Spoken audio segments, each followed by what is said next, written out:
Welcome students, class 12th के आपके स्वयं के मूल्यांकन के लिए आज हम आपका ये वीडियो लेकर आए हैं। जी हाँ, क्योंकि अब एग्जाम में बहुत कम दिन शेष हैं। आज हम ग्रामर का आपके लिए टेस्ट लेकर आए हैं। टेस्ट ही नहीं, ये कहिए कि ये पढ़ाई भी है, क्योंकि अगर आपको आते हैं तो बहुत अच्छा। आपका स्कोर जरूर से कंटिन्यू यहाँ पर कमेंट बॉक्स में मेंशन कीजिए, और अगर कोई दिक्कत होती है तो वो भी आप जरूर पूछिए।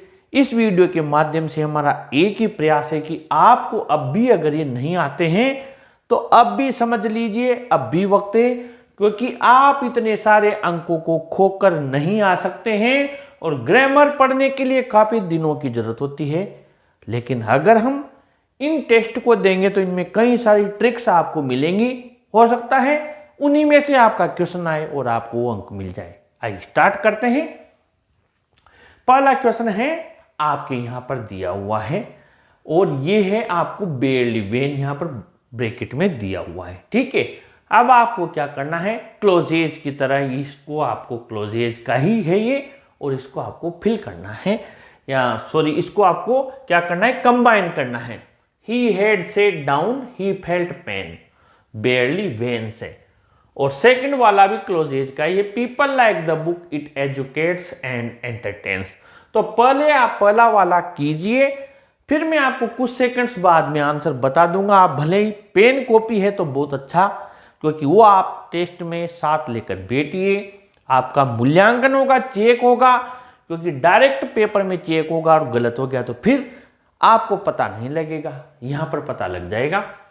ही had sat down he felt pain, जरूर से आपको आ गया होगा। अगर नहीं आया तो मैं आपको बता रहा हूं, जब हम बेयरली वेन से जोड़ते हैं किसी सेंटेंस को, तो आपको बेयरली का मतलब होता है मुश्किल से ही, मुश्किल से ही, और वेन का मतलब जब।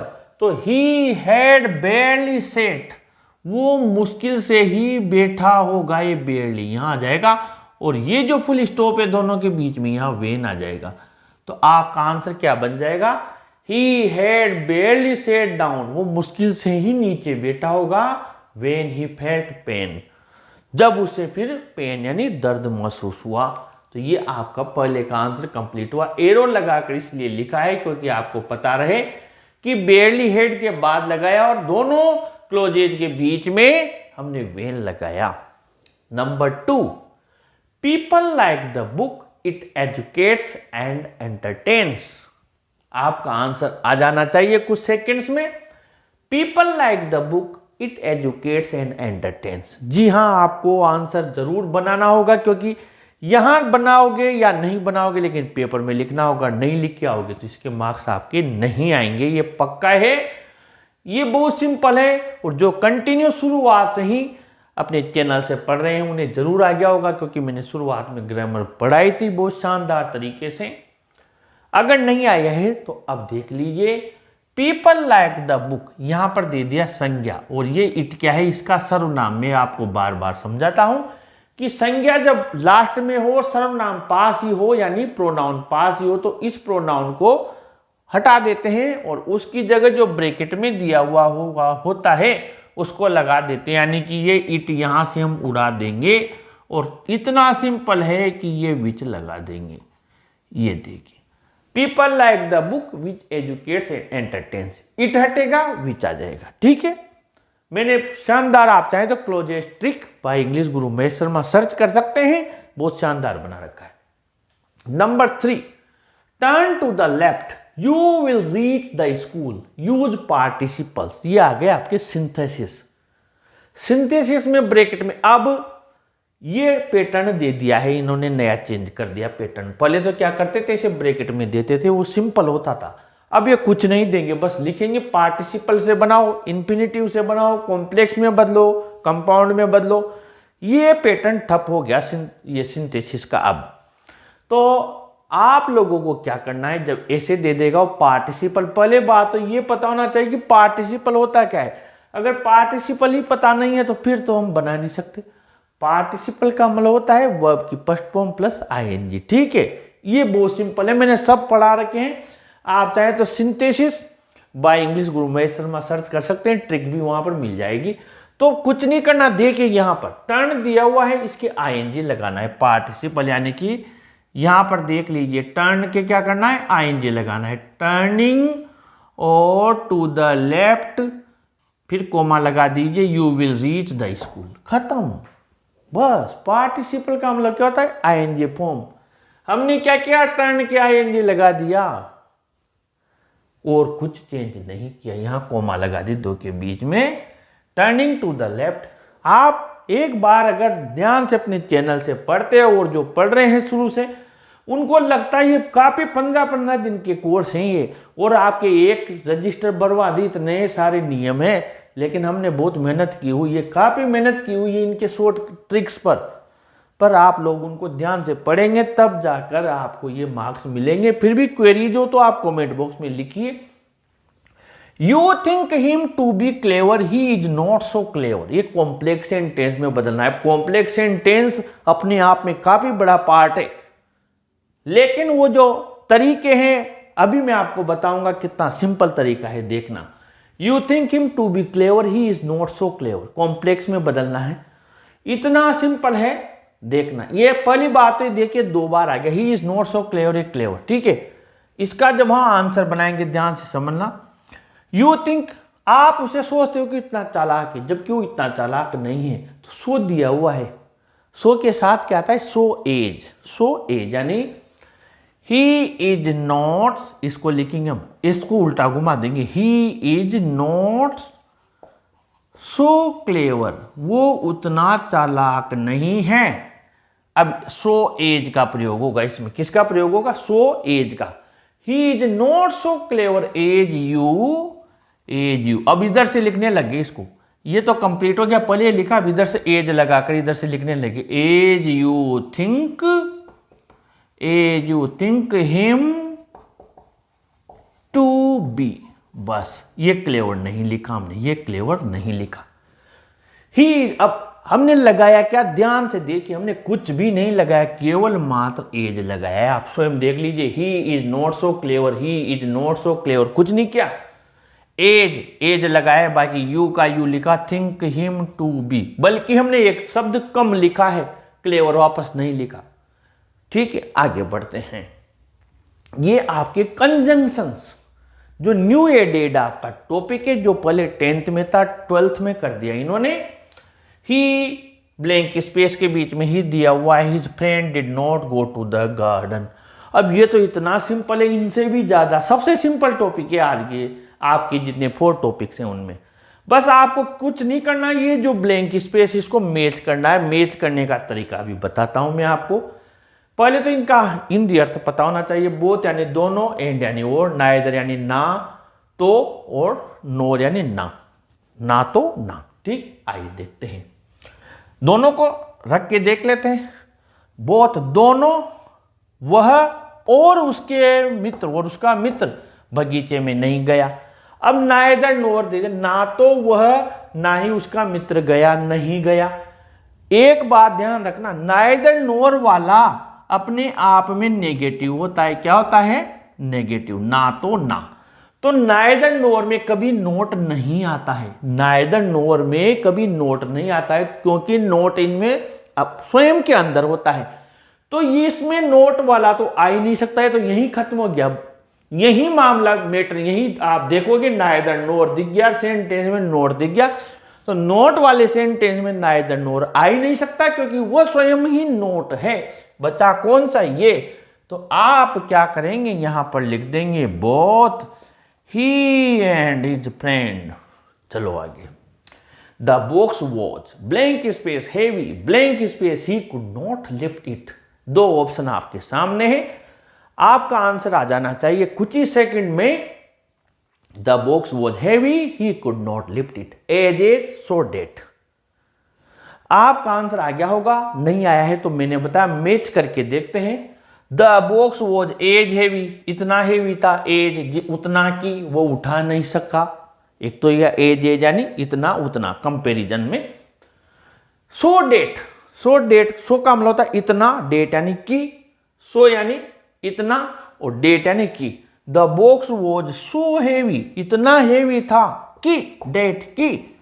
ही कुड नॉट लिफ्ट इट, वो इसे उठा ही नहीं सका। तो अपने आप आपका हिस्सो डेट वाला इसमें मैच हो गया। अब आपके आगे फ्रेजल वर्ब्स, ये बहुत बड़ा सिर दर्द है स्टूडेंट्स के लिए। अगर उन्हें इसका पता नहीं है कि फ्रेजल वर्ब्स का यूज कैसे करना है, क्योंकि आपको सेंटेंस की इमोशन समझनी पड़ेगी, भावना समझनी पड़ेगी कि सेंटेंस कौन सी फ्रेजल वर्ब मांग रहा है। अब आप यहां पर देख लीजिए, ब्रोक आउट और ब्रोक अवे। आइए पहले सेंटेंस देखते हैं। अ वार यानी युद्ध, भारत पाकिस्तान में 1965 में युद्ध हुआ, सीधी सी बात, युद्ध छिड़ गया।